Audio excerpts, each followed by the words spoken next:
I wanted to ask you about relativity and maybe bridging belief, or if it's necessary to bridge belief. For me, focusing with my inner being has become almost like an automatic process for years. But something has come up that seems so sticky, and I'm wondering if I should try to bridge a belief about it, or just feel the sensation of it and let it pass. Do you understand what she's asking? Should I ignore it? Which begs the question, can I ignore it? Because if you can ignore it, that's always the path of least resistance. Because if something's sticky, it's because of attention to it, which is causing resistance. So if you can ignore it, that's what we were talking to our friend about. There's a tendency to want so much to get to the bottom of something that you just hold unnecessary stickiness to you longer than is necessary. That's what unnecessary means, unnecessary. And I do that. I ignore things, except I had cancer years ago, and every year I have a checkup. And ever since I've become so sensitive to the way I feel and so caring about feeling good, especially this year, the checkup felt the fear that I felt when I got an email from the lab or a call from the doctor. There's no evidence that anything is wrong. I'm fine. But the experience of having to check and go back, it feels so heavy. And it's only once a year, but it's so painful. So I don't know how to ignore it. Well, so let's talk about this. Let's talk about what the path of least resistance really is for you. Let's start by your acknowledgement that you believe that you are fine. Do you believe that? Yes. Then why are you going for the checkup?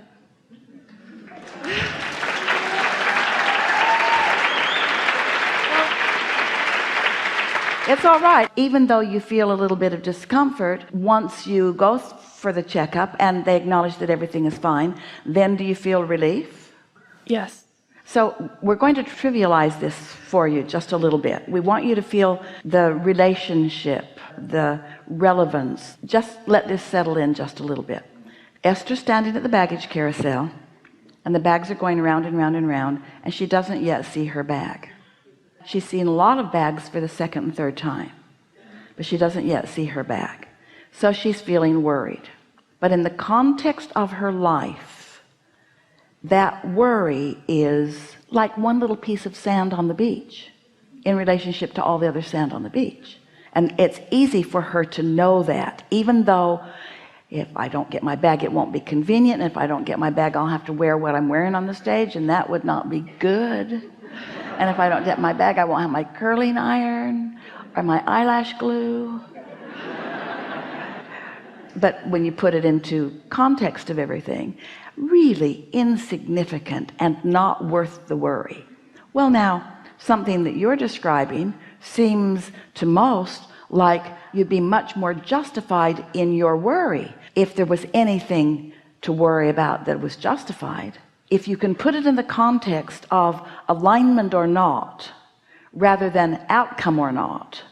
The reason we trivialized it is because it's so easy for Esther to not let that be a big thing. She can turn that worry into something else really easily.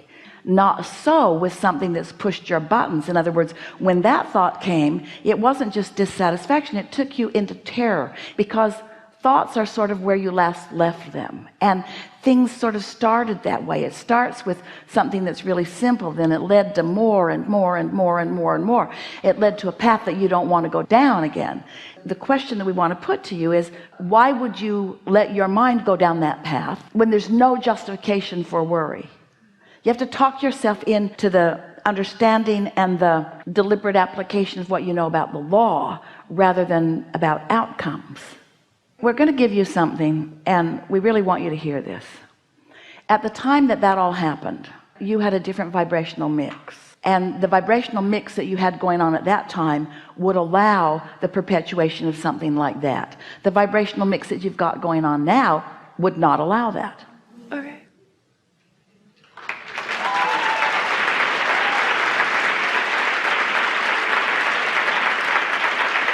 So take your life as a whole and let that mix keep working, staying on the satisfied side and the satisfied side, then that mix stays like it is.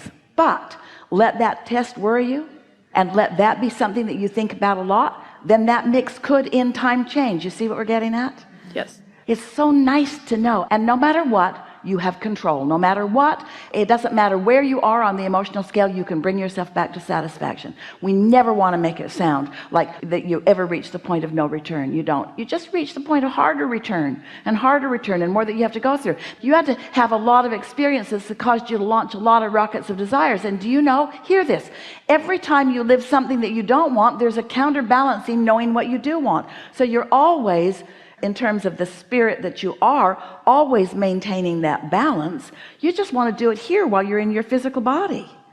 And so many humans give so much credence to the reality of what is that they don't let what is change very easily. Mm-hmm. And I feel like I've allowed so much to change. I mean, my life is amazing, and I don't spend any time thinking about this. It's just when the time comes, I guess it's where I last left it, and it feels stronger because of where I usually hang out now, I guess. Yeah, that's really an important point. Once you get really familiar with feeling good, then a little bit of not feeling good goes a long way. And think about why. Because when you know what you don't want, you know what you do want. When you know what you don't want, you know what you do want. So you build up this really powerful attraction. Your vortex is calling you in really strong ways. Your inner being is calling you in really strong ways. And the stronger it is calling you because of all that you've asked for, then the more sensation of pulling away from it you feel when you do pull away. If someone called you on the phone and said, "Hello, you don't know me. I'm just calling to tell you I would never call you again," you would say, "Alrighty then, thanks for letting me know." Where if someone you really care about told you that, you would feel something a lot stronger. If you sort of don't want it, then you sort of want it. And there's not really a big stake either way. It could go either way. You wouldn't feel too excited if it moves in that direction. You wouldn't feel too unhappy if it doesn't. But if you really don't want something, which means you really do want something, and it feels like it's moving in what you would call the wrong direction, you really, really feel it. And so it's true.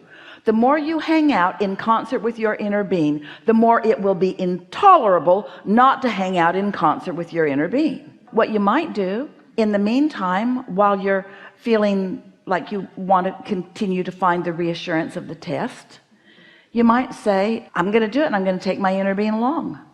Inner being, how do you feel? Completely optimistic. Inner being, how do you feel? Interested in the contraptions. Inner being, how do you feel?